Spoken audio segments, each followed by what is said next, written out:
West Westfield. And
Welcome back.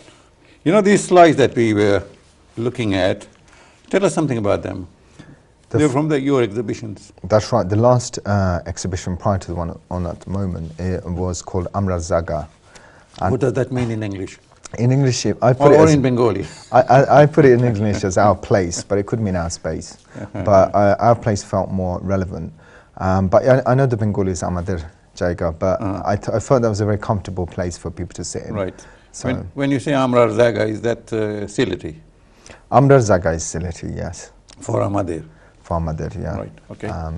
And I named it that because of the changes going on in the Brick Lane area mainly and around East London. And I just wanted to question, I looked at 7 campaigns, Queen's Market in Upton Park, which is under threat. We looked at Khudilar campaign, the mosque site in West Ham, and various other ones which have impacted on the Bangladeshi community at large in East London.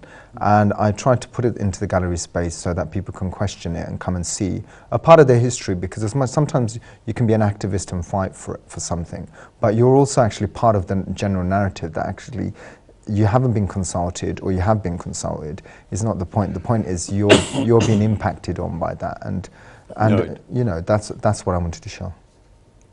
That was Amra Zaga. But what about the other one? The other one with the bamboo. With the bamboo, Parallel Horizons was shown at Stephen Lawrence Gallery in Greenwich.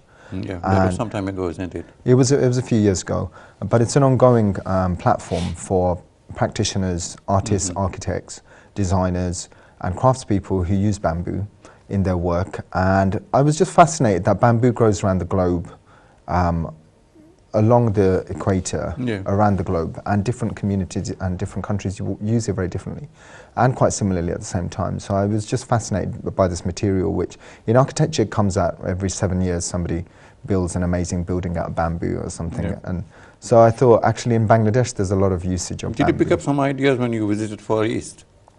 Far East, definitely in Taiwan, because I was at a residency in Taiwan a few years ago, and bamboo is used extensively, you know, and I think they're much more, they've got a space for innovation. The arts has incubation space and nurturing space for the new generation, because they value that cultural sphere that's brought in, because it helps the economy in England. After war, the next big thing is the arts and creativity that brings in money. So I think it's very important to nurture that. But don't you think in Bangladesh the use of bamboo is decreasing, and the impact of new architecture does not take into consideration the local products like bamboo? Well, bamboo it's an amazing, amazing material, because you can eat it. You can eat it, you can build with it, you can sleep on it. You can sleep on it, you can make clothes with it. It's an amazingly versatile. You can eat it, you can beat with it. You can do a lot of stuff with it. And I saw that, and that was the great thing about doing the exhibition, where we had people from Japan send in projects, Pakistan, Bangladesh, We had Anna Heringer, who did a school building in Dhaka as well, or just outside of Dhaka, who's a German architect. And so there was a lot of, I think there was a very positive response to South Asia and how South Asia deals with bamboo. But you're right, it's not often used in a modernist way because it's somehow seen as quite rural. We have heard of Bashir Killa, but we don't make houses anymore with Bash, you see. Well, this is something I want to explore. I really, bamboo made me, when I was exploring, I had a look at the famous Titumir. Yeah. And his bamboo fort, and I imagined in my head how would it have looked if he had made a bamboo castle, or what is the bamboo fort? Yeah, bamboo killa. Yes, so Bashir Killa. So I thought, how would it have looked? How would he have designed it? How did he accommodate 2,000 people? It's just, I mean, again, it has a space in our imagination, in our broader national imagination. You have worked with a lot of companies. You're still young. You have worked with Wilkinson Eyre and Avid Design and Levitt, Bernstein and Canary Wharf Group. Tell us something about what kind of work you have been involved with this. With the designing, implementing the designs. Yeah, I mean the design process is large and broad. A lot of what I was doing for Canary Wharf Group, which is a developer, was looking at because we're a developer, we're actually employing the architects and designers. So we were more, I suppose, orchestrating, coordinating, and doing a lot of the marketing and selling a lot of the flats coming up there, because Canary Wharf is changing quite a lot from becoming mainly office spaces to now possibly residential. So it's going to have a different shift and different demographic. Right. See, the Canary Wharf, these big giant buildings, you see, very posh-looking buildings. They are there. I made the old Victorian type of townhouses or terraced houses, and I'm sure that the pace of development will squeeze these terraced houses, and they'll have to go somewhere else, you see. Well, you know, for every person, as I always say to you, for every person who eats a burger, someone has to toss that burger. Yeah. So you always need the rich and the poor sitting beside each other. And I think London on the whole has developed over the last couple of 100 years where the poor and the rich do sit side by side. I think maybe in the next couple of decades, I hope not, but maybe we're seeing more of a divide between where the poor move to because they don't have any options. Do you think the population of particularly East London and the environment around, you see, are they moving away from East London because of the pressure on land? I think there's many reasons why people move. I think opportunity is different. People, you know, people move from different types of jobs, and the same sort of jobs aren't available. And people want a different type of lifestyle as often. So you have to factor in a lot of that. But you are seeing a different type of person coming into areas of the East End. Yep. Yeah. And I think that the local councils, the local government bodies, they also are keen on relocating these people from these prime places because they can generate more revenue for some development work, to put it that way. Yeah, I mean, I address that in my exhibitions quite a lot because I mean, I'm seeing it as I'm walking down the street. You know, the changes aren't always positive, and people are increasingly disengaged because Londoners are people who engage with the city. A city wouldn't be a city without its people, right. And so that's very important. And often I'm painting that, often I'm drawing that, and addressing some of their concerns in it because I hear it every day. I hear it as an activist. I hear it as a person who's been London-born and still based in East London, right. But. And I think that's something that needs to be addressed on a wider scale. I don't think we've got the mechanism, to be honest, in London and in England to really address what people need. Right. We move completely to a different area of your interest. You have painted Jesus Christ. Well, I cut Jesus Christ out of classical paintings. Right, yeah. I see. So I was interested in how the Islamic world views the cross. Yes. And I said, well, actually, that's not part of our narrative. Yes. So what I did was I asked the National Gallery if I can take scans of some high-end pictures of Jesus on a cross, and they said classical imagery, and like Tintoretto and Chagall, but they said no. So I decided to paint him myself, and then I cut him out because in the Islamic narrative, Jesus doesn't die on the cross. Yes. So that's what I wanted to show into the Jesus Christ series.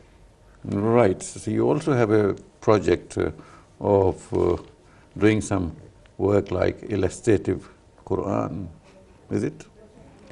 Yes, well, I think it's an interesting area where the Quran, the Quran, a lot more people are reading it, and the imagery and the kind of geometric patterns and so forth. The young designers. You're not talking about calligraphy. You're talking about the meanings. No, I mean the shape of and the form is a kind of I wouldn't be changing the text, but looking at some of the imagery around the side. And I was just thinking, well, actually, a lot of the imagery is geometric. But how about if we did it in a new way? Right. So, is there a new way that we can look at some of the imagery in the Quran? Right. And I think that's important. I think there's a lot of new practices coming up, Muslim practices as well, who are doing that. They're looking at things in a very new way through graphics, through design, through craft, through color changes and different mechanisms. I think it's the Quran will see, and it is seeing a revival here in England as it makes its own form of Islam, you know. Right. During your journey in this very interesting field, who has been your mentor or guru, or who influenced you? I'm constantly being influenced by people.